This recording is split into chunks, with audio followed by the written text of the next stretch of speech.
Sex workers of Reddit, have you ever fallen in love with a John? What happened afterwards? Not the Southwestern, but the partner of one. I was going through a stressful time in my life and things weren't working out the way I had hoped. I was single and was always making time for other people and never felt like I was getting what I wanted in life. I knew nothing about sex workers at the time and had never seen one before. I did some research for about a month or so and came across this girl's ad. She seemed legit, and from what I could see in her pictures, rather attractive. I booked her and was beyond nervous scared leading up to the appointment. When the day came I went over and the cutest girl ever opened the door and welcomed me in. We talked about ourselves pretty much the entire night. I had only intended for this to be a one-time deal, since it's so expensive, lol. But I decided to see her a few more times. I noticed she started letting me overstay my appointment time more each visit and I started getting suspicious. I didn't know if this was normal or if she was into me. I liked her a lot, but I figured this was her job and she probably just wanted to keep me a steady income around.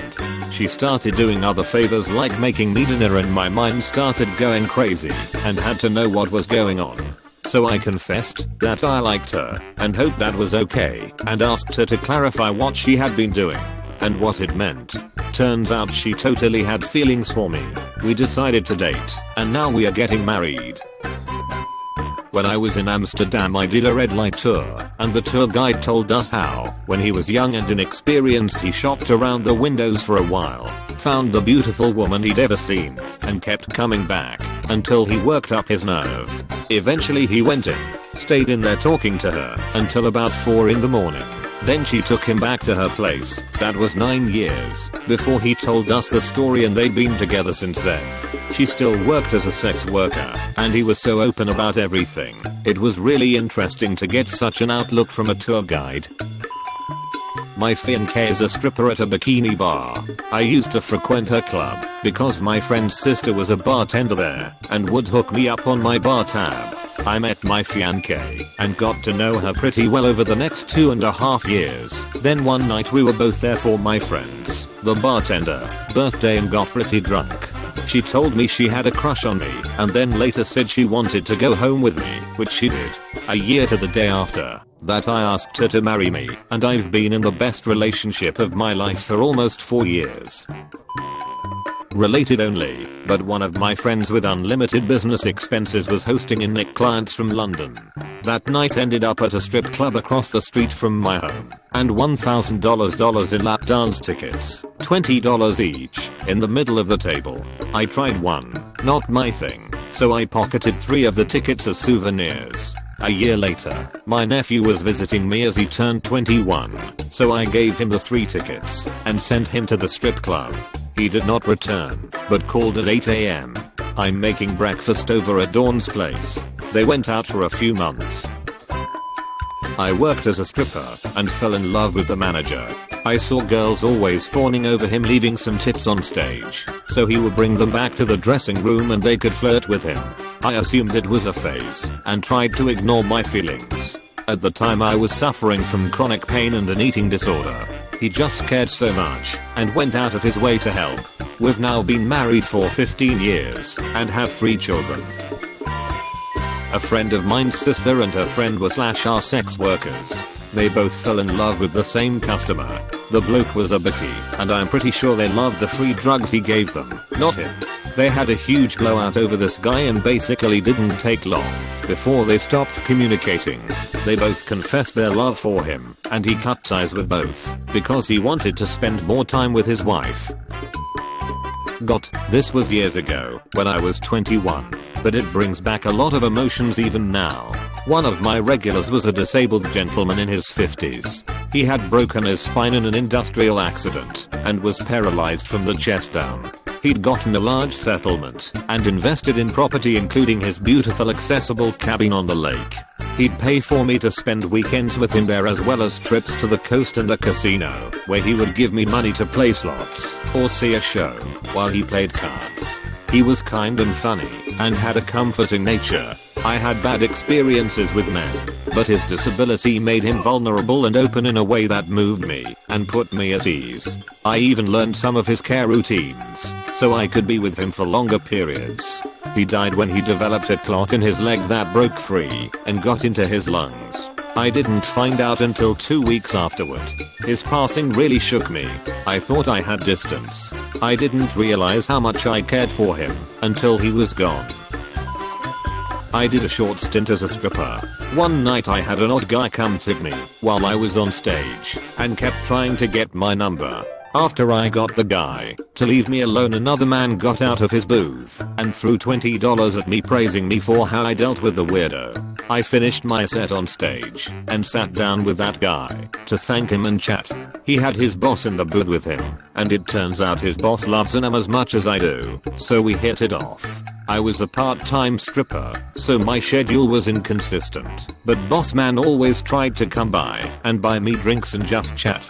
He never wanted a lap dance or to go to the back room, always just wanted to have conversations with me.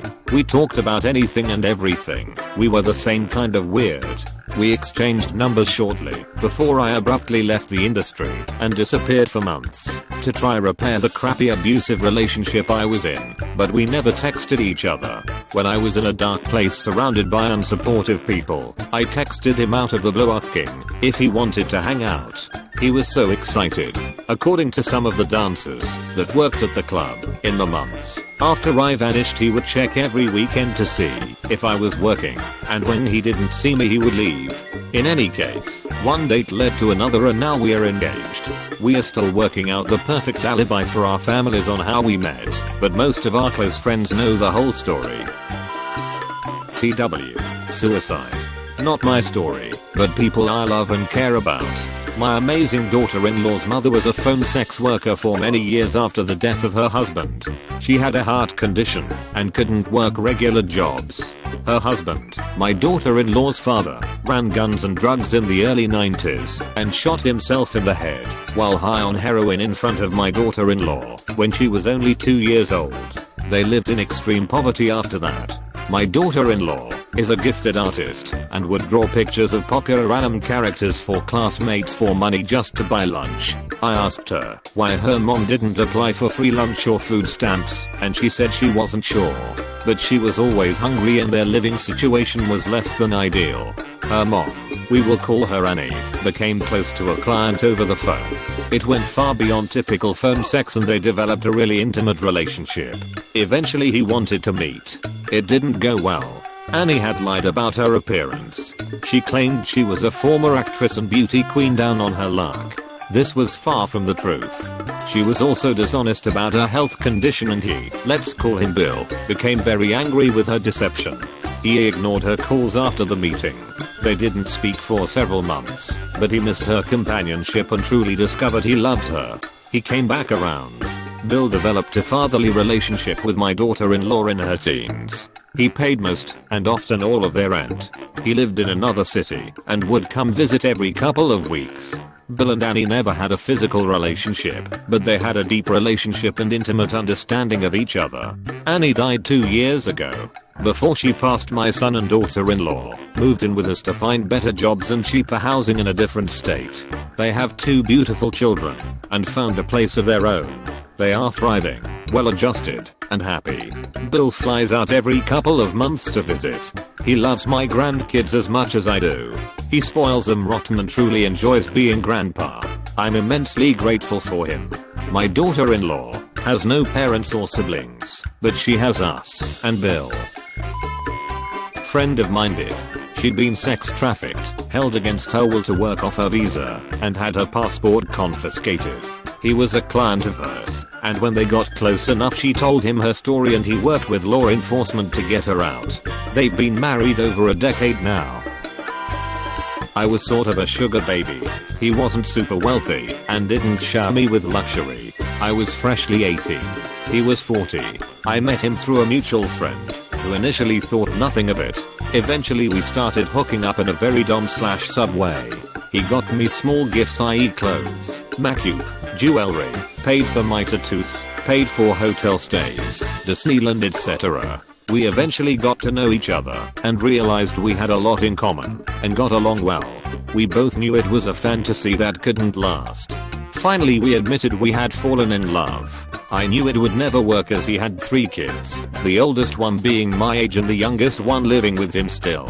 He was also legally married, but they were separated.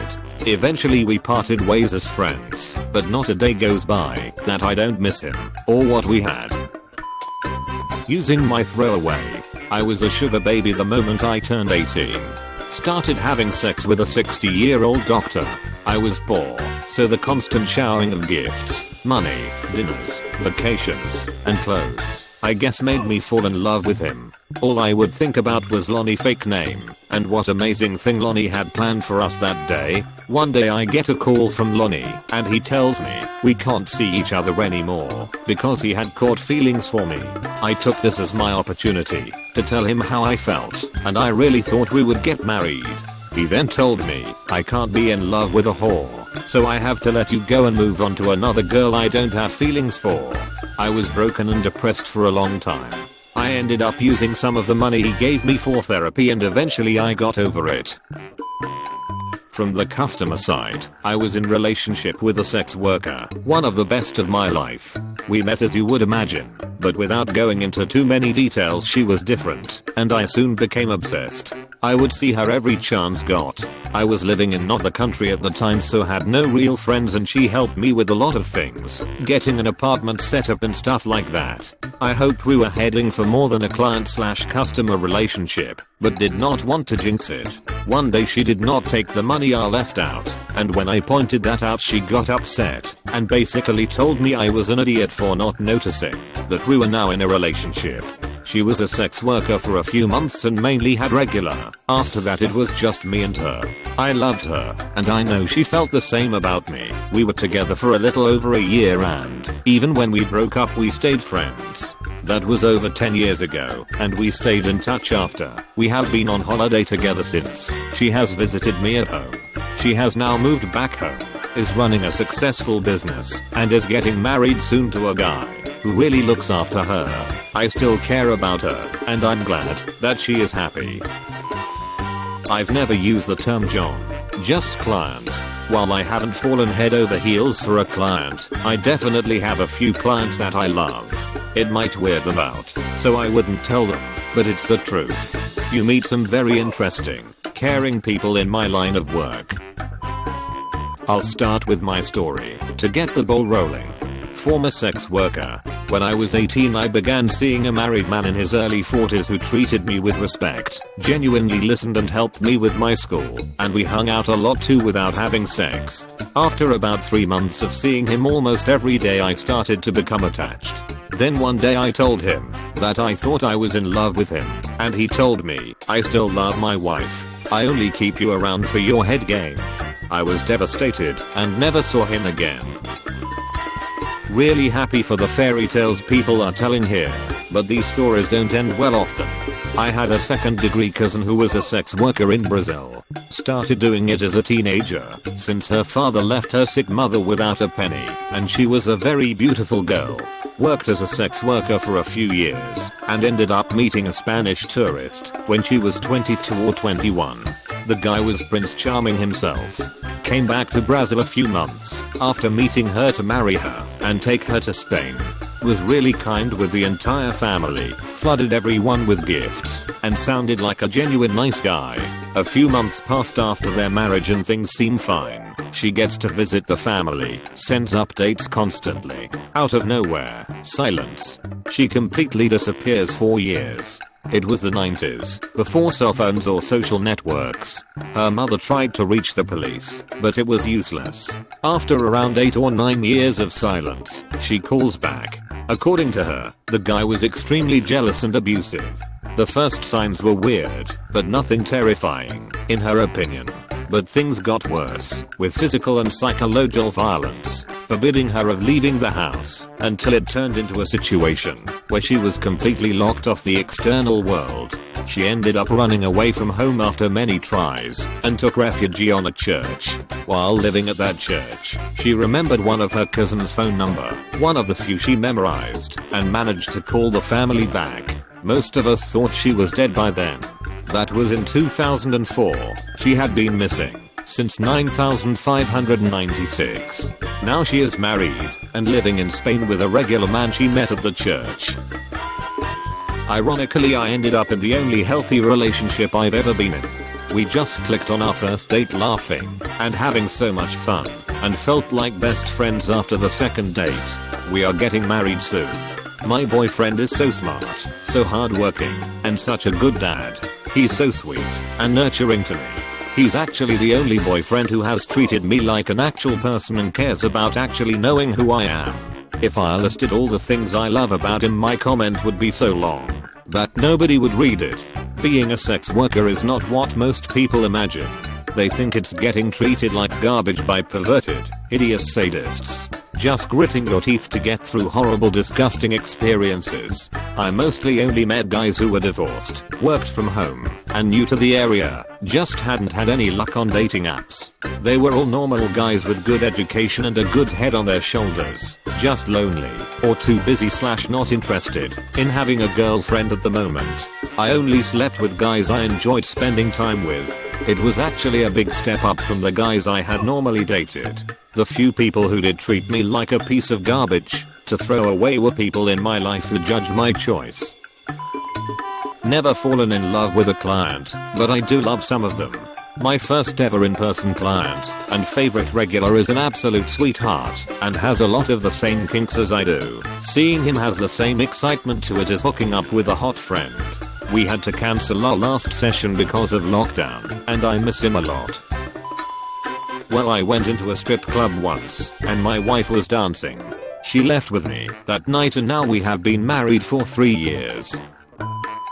I worked as a dancer in La, and I met my husband at the club I worked at. We got married last year, and have a 2-year-old. We are madly in love and no one knows how we actually met, haha. Our life is beautiful together. Most people don't realize most of sex work is actually just getting to know someone very intimately. Lots of clients just want to talk, to have a bond, to forget something. Sometimes that bond is simply business, but it's no surprise that people do fall in love. I was a regular customer of a cam girl back some time ago. After few stints, I gradually started telling her not to take off her clothes and just talk to me. I loved her personality. She gave me her Skype, and I thought, okay. And after 1 or 2 Skype meetings, I asked her for her PayPal to transfer the money. She was pretty angry because she thought this was a friendship or a dating call, and she said she liked my weirdness and general demeanor. We continued Skyping for some 2 months more, and now we are actually friends. I'll keep it short and sweet. I was at work when we met. I quit working and found another job shortly after. We've been together ever since. He turned out to be the love of my life. I used to do security in a brothel for some extra cash in my early 20s. There was a girl working there who seemed to be trying too hard to fit into the lifestyle. It just seemed too much for her though. She was hot AF. I had a buddy who used to frequent various brothels around the city. When I told her about this girl, he quickly became one of her regulars. One night he appeared as usual for a visit. After about half an hour, he ran out the door carrying this chick in his arms. "I'm kidnapping her" was his only explanation. Apparently, she had broken down crying during the visit, and my mate decided to take matters into his own hands. They both disappeared for a few months, leaving me to explain to the brothel owner how I had let one of his girls get stolen. Lol. Luckily, my buddy was well known by reputation as a bit of a psycho in the city. He wasn't at all a psycho, just big and really good at fighting. Other than that, he was the nicest guy you could meet. "Joe, I kidnapped her" was enough of an explanation to get me off the hook.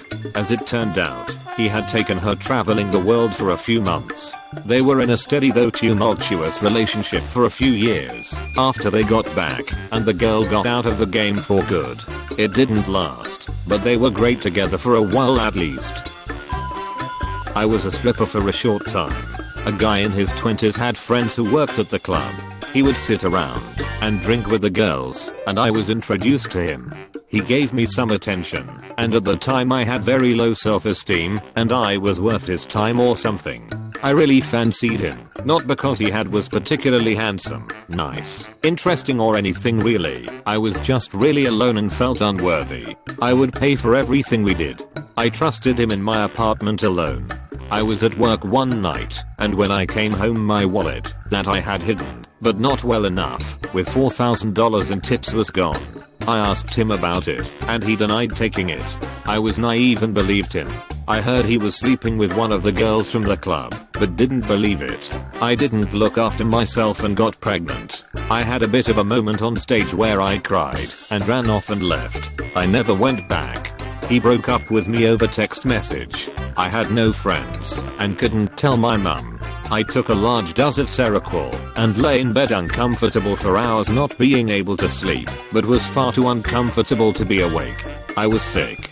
Weeks later I caught a long bus journey to get an abortion. I never saw him again, and the thought of him makes me sick. The thought of how I didn't look after myself, and how desperate I was for attention makes me even more sick. I've never even come a little bit close. Almost all my clients have fetishes that are not my thing. Thus the arousal factor has been low.